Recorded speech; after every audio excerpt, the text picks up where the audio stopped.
Quem não teve ainda a oportunidade de subir o Sinai, e um dia terá novamente. Amém. Um dia você virá pelo Egito, e subirá o Sinai. E é uma subida bem mais difícil do que essa que a gente vê. Isso aqui é um refresco. Mas esse monte, ele fala de algumas coisas que a gente precisa lembrar. Eu sei que depois nós vamos ter um tempo de oração e cada um vai ter um tempo com Deus. A vida do profeta, como disse o Damian, é uma vida sofrida. Porque o profeta, ele sofre com o pecado do povo. Ele sofre porque o coração de Deus sofre com o pecado do povo. Ele sofre porque sabe das consequências do pecado do povo.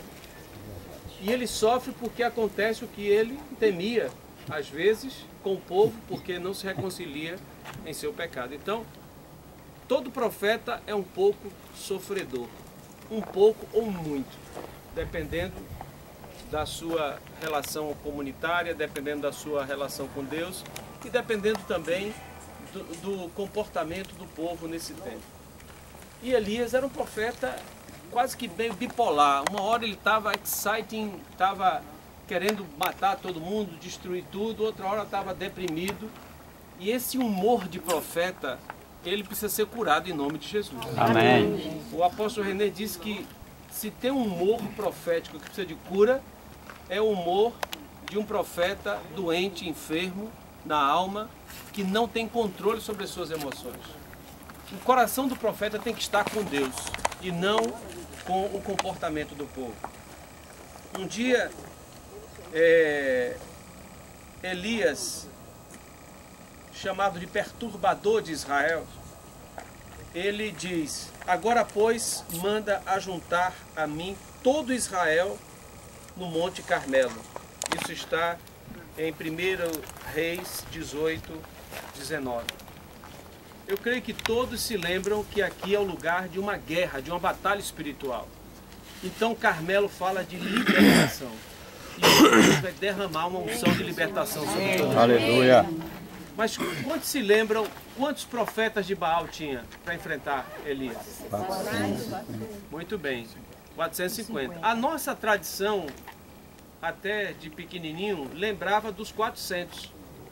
Mas na verdade, 400 eram profetas do poste ídolo chamado de Axera, que deu origem também a outras entidades e era uma entidade como se fosse esposa da divindade chamada Baal. Então era um casal. E essa questão do casamento dentro da visão mitológica é uma herança grega, mas nesse caso aqui é anterior aos gregos. E a gente sabe que o casal que o profeta enfrentava, no sentido espiritual, tinha uma regência chamada Acabe e uma regência chamada Jezabel. Nem Jezabel é uma regência para homens, ou para mulheres, nem Acabe é uma regência só para homens. A gente sabe que a regência no sentido espiritual é o que aquele personagem bíblico representa.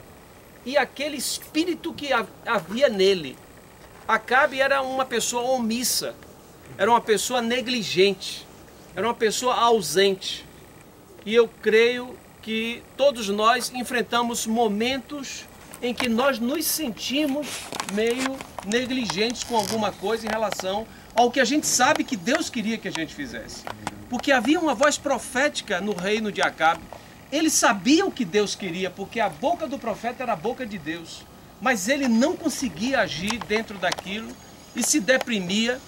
E dentro da sua fragilidade, não somente no termo de liderança, uma liderança frágil, inconstante, insegura, uma hora queria, outra hora não queria, uma hora era, outra hora não era. Ele tinha uma outra regência operando no seu reino. Era a regência de Jezabel. Uma regência antiprofeta, uma regência maligna de sedução, uma regência de conspiração, de maquinação. E essa regência chamada Jezabel, ela tentou destruir a voz profética. E eu quero dizer que toda regência que tentar anular e destruir a voz profética dentro da sua vida será anulada hoje em nome de Jesus.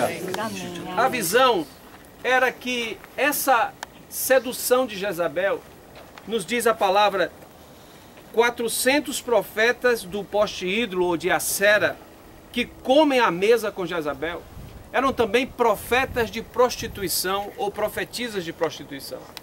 Naquele tempo havia uma crença mitológica maligna de que os deuses, inclusive, se excitavam com comportamentos humanos e derramavam o sêmen sobre a terra.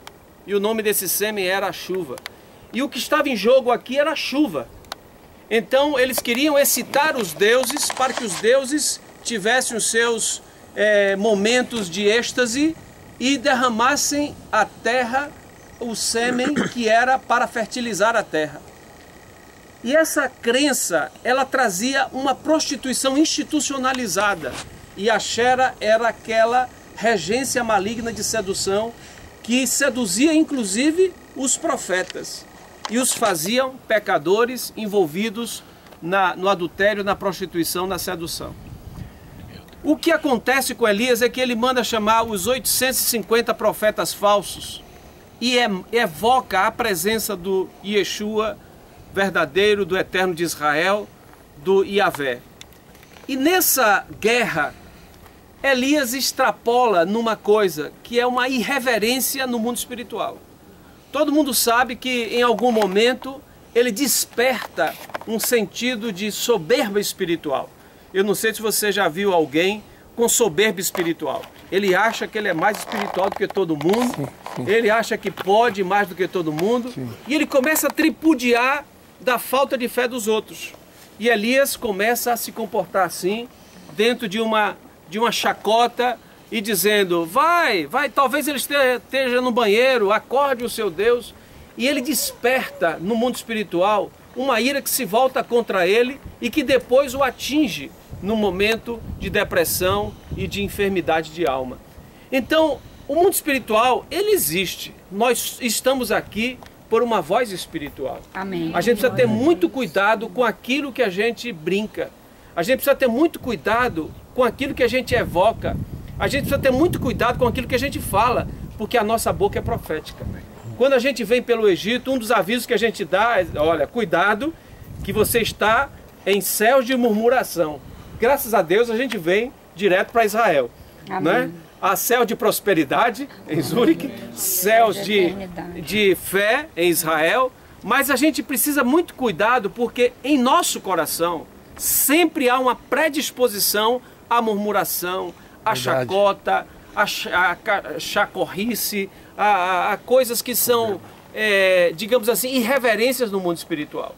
Isso atinge Elias. Ele ganha a batalha, ele ganha, e todo mundo sabe do sacrifício que acontece ali. É um sacrifício de 12 metretas de água, são 4 vezes 3, e são sacrifícios que a gente pode até fazer chegando lá no ônibus, pegar uma garrafa de água, comprar por $1 na mão do motorista e derramar. Aquele dólar, você vai dizer, foi jogado fora. Eu vou jogar $1 fora? É melhor queimar logo o dólar em sacrifício ao Senhor. Mas esse era o sacrifício que eles faziam. Eles derramavam a água ali porque sabiam que a água era a coisa mais necessária naquele tempo. O que estava em jogo ali era uma tensão política e uma tensão econômica. Às vezes as pessoas não têm a leitura correta do mundo espiritual e conseguem separar a política, a economia do mundo espiritual. Não existe separação. A regência espiritual sobre uma nação determina muito do que ela é, e muito do que ela faz, e muito do que ela tem, e muito do que ela teme. Na verdade, a economia ali estava sendo acossada por uma voz profética. Não vai chover. O profeta sustenta o decreto de repreensão e de disciplina. E depois de liberação, vai chover. Veja a pequena nuvem por aqui, olha o céu e emana um decreto, mas ali o rei estava diante de uma situação de tensão social. E o decreto é que o povo sacrificasse água. Então, hoje, nós não vamos fazer essa oferta de sacrifício. Mas você pode fazer como um ato profético no Carmelo. Pegue uma garrafa, compre uma garrafa de água, ou pegue a sua garrafa de água que você pagou recentemente $1 e derrame como sinal de oferta ao Senhor. Faça esse ato profético. Você também é profeta no Carmelo. Amém. Então, nós vamos orar nesse momento. Oh, meu Deus. E eu quero que você entre no mundo espiritual com ousadia. Amém. Não apenas para combater a regência da prostituição de Axera no seu ministério, na sua geração, na sua vida, na sua família. Não apenas para combater a visão da omissão da regência de Acabe, ou da regência de Jezabel, de manipulação, de ira, ou mesmo a regência da bipolaridade profética de Elias, que uma hora queria morrer, outra hora queria enfrentar os profetas, mas que você tome autoridade no mundo espiritual e derrote todas as ameaças que tentam reger e acossar a sua vida, o seu ministério e a sua geração. Amém. Posso ouvir um amém? Amém. Nós vamos orar por Israel. Israel está, em alguns momentos,